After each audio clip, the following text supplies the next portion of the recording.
Bagaimana dampak defisit anggaran terhadap perubahan mensuplai? Kita ingat bahwa mensuplai itu adalah uang yang beredar yang diatur oleh Bank Sentral atau Bank Indonesia kalau Indonesia. Jadi memang ada hubungan antara jumlah uang beredar dengan adanya defisit anggaran. Dengan persamaan yang kita lihat di slide, sebelah kiri adalah perubahan monetary base, adalah uang yang beredar di masyarakat dikurangi dengan uang yang berada di perbankan, sama dengan perubahan hutang pemerintah, ditambah adalah foreign reserve yang ada di bank sentral atau cadangan devisa, dikurangi dengan stok pinjaman kepada bank komersial melalui diskon window. Kita akan belajar apa itu diskon window. Adalah salah satu instrumen untuk merubah suku bunga. Jadi dari persamaan tersebut bahwa terlihat jumlah uang yang beredar di masyarakat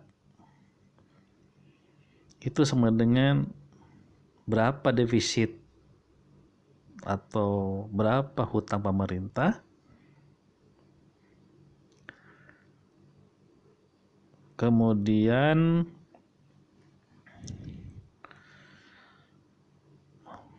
berapa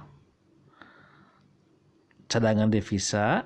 Karena devisa itu adalah bentuk mata uang asing, maka harus dikonversi ke rupiah dengan menggunakan nilai tukar biasanya adalah dolar, jadi kita harus mengkonversi dolar ke rupiah.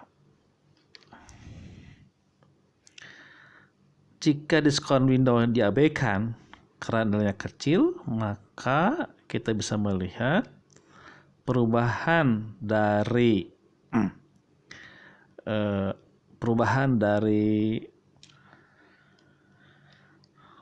uang yang beredar sama dengan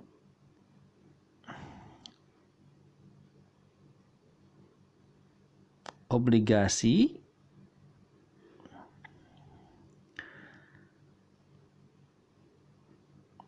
ditambah dengan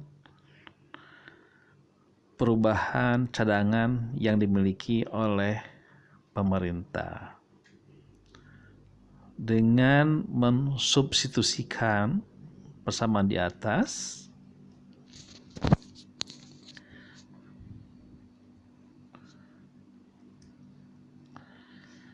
maka kita bisa melihat bahwa DG minus 1 adalah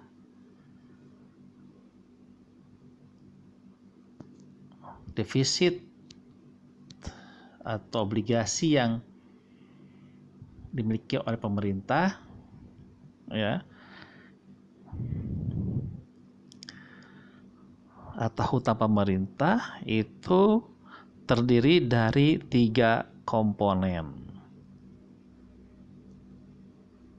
Satu adalah meningkatnya monetary base, MB minus 1, ditambah dengan meningkatnya obligasi yang dipegang oleh masyarakat dan kehilangan foreign reserve di bank sentral. Jadi dari persamaan di atas, bagaimana pemerintah itu membiayai defisit anggaran, maka 3 cara yang dilakukan adalah meningkatkan jumlah uang yang beredar, kedua meningkatkan obligasi yang dipegang oleh masyarakat, ketiga kehilangan foreign reserve karena digunakan untuk membiayai hutang pemerintah. Nah, jadi ada 3 pilihan di sini.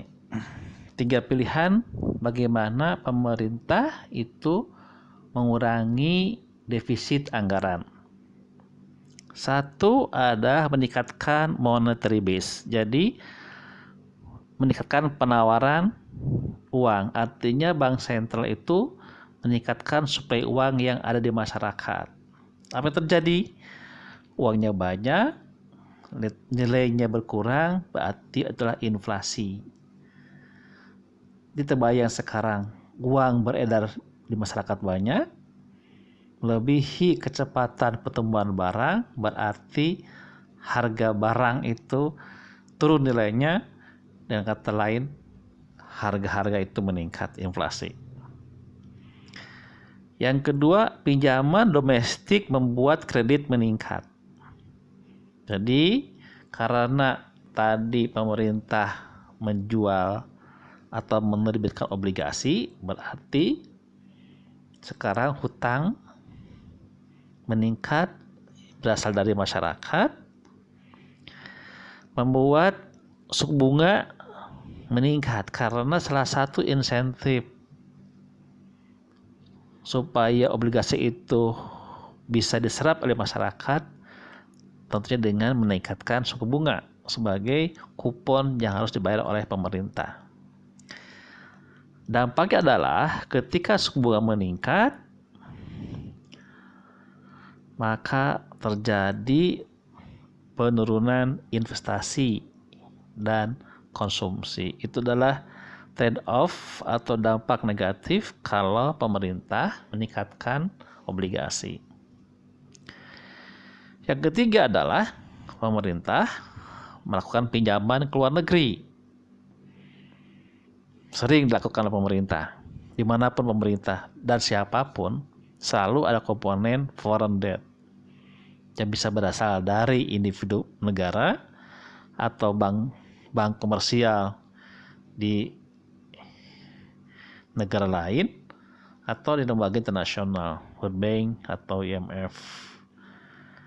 Jika pemerintah atau negara itu meningkatkan pinjaman, berarti ada kenaikan nilai tukar apresiasi karena dolar atau yen atau yuan atau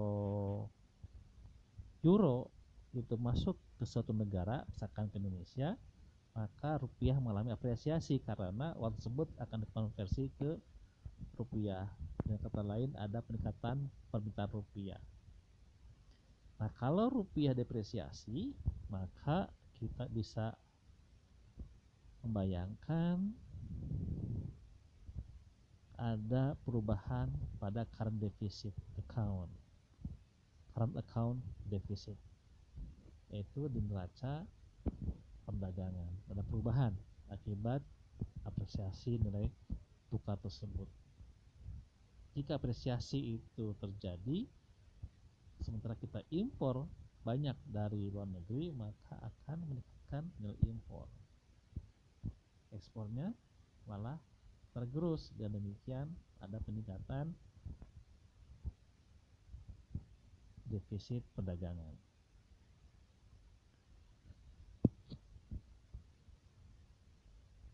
Nah, defisit anggaran itu terkait dengan inflasi.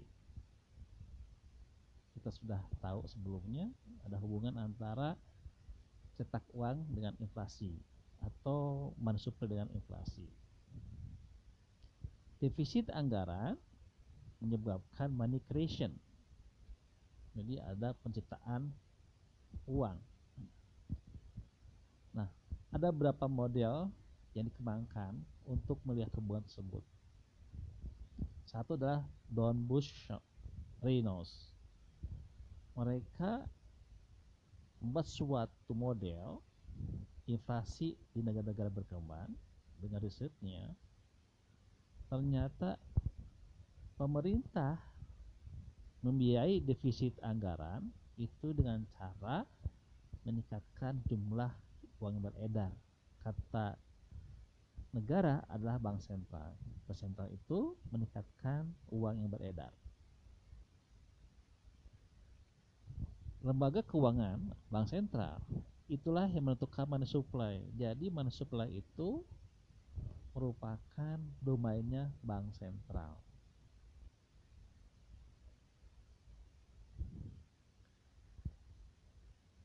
Jika terjadi goncangan di makroekonomi, dari inflasi, suku bunga, itu juga akan berdampak terhadap budget pemerintah. Suku bunga naik, pemerintah punya kewajiban. Nilai tukar berubah, pemerintah punya kewajiban atas hutang dan cicilannya.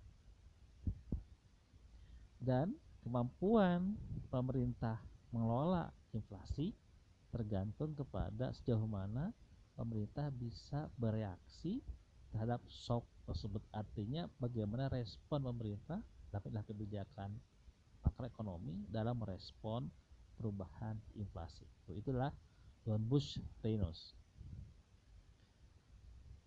Defisit anggaran dan inflasi itu memiliki hubungan yang erat. Defisit anggaran itu sebagian besar biaya oleh money supply.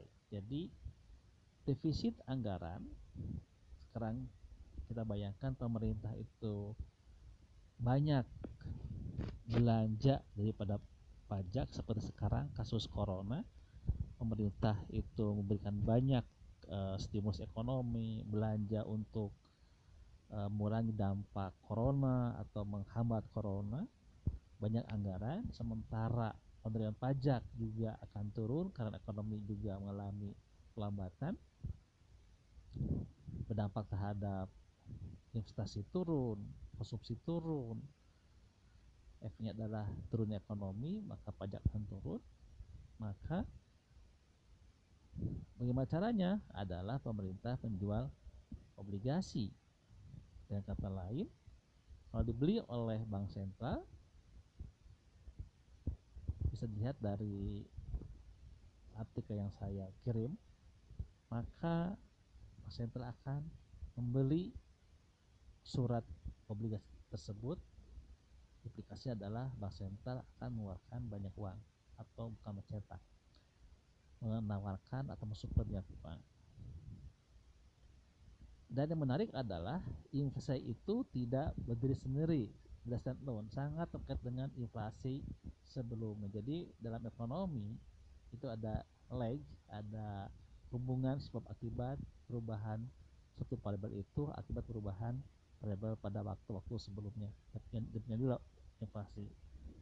Inflasi hari ini karena faktor inflasi kemarin. Inflasi bulan ini karena pengaruh inflasi bulan kemarin. Itulah dalam hubungan inflasi.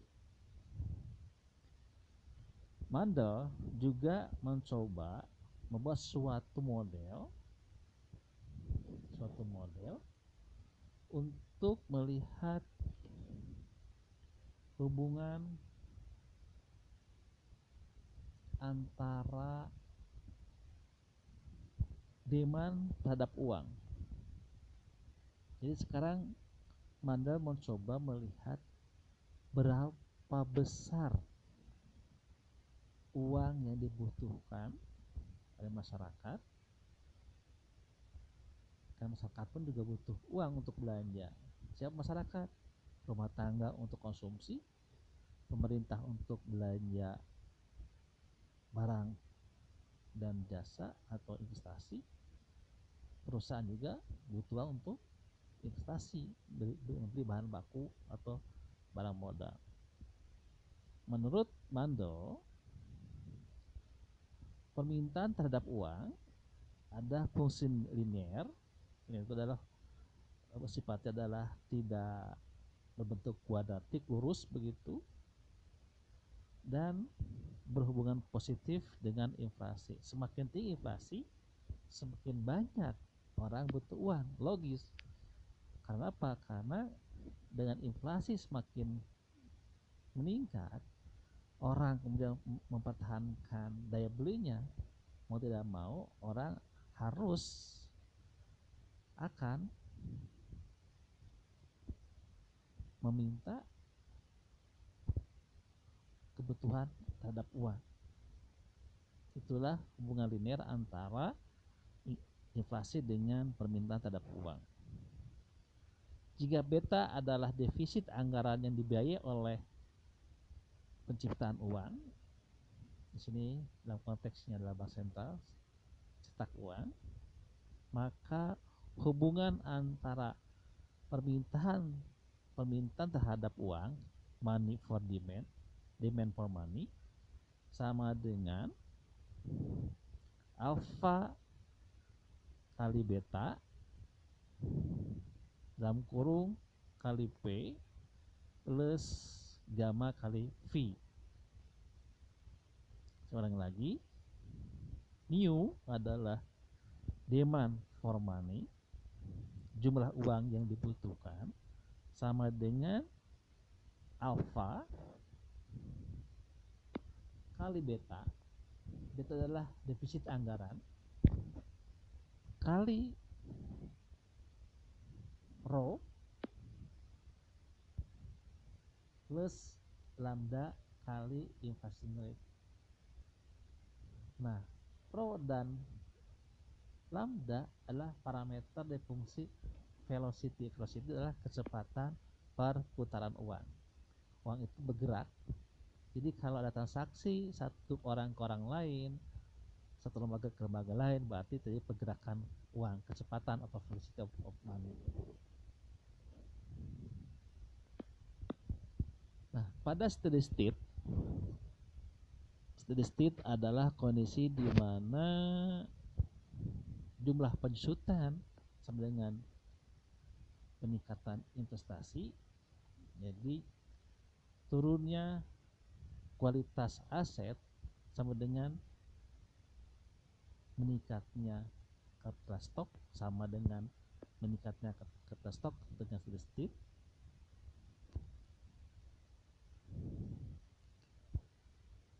Kemudian pertumbuhan output real, jadi GDP growth dengan notasi GY, dan unitary elasticity pendapatan. Jadi kalau dikatakan sudahlah elastisitas pendapatan sama dengan 1, maka inflasi adalah V sama dengan beta kali rho kali alpha kurangi GY dibagi dengan 1 kurangi beta kali delta alpha. Dari rumus ini kita bisa melihat inflasi sebelah kiri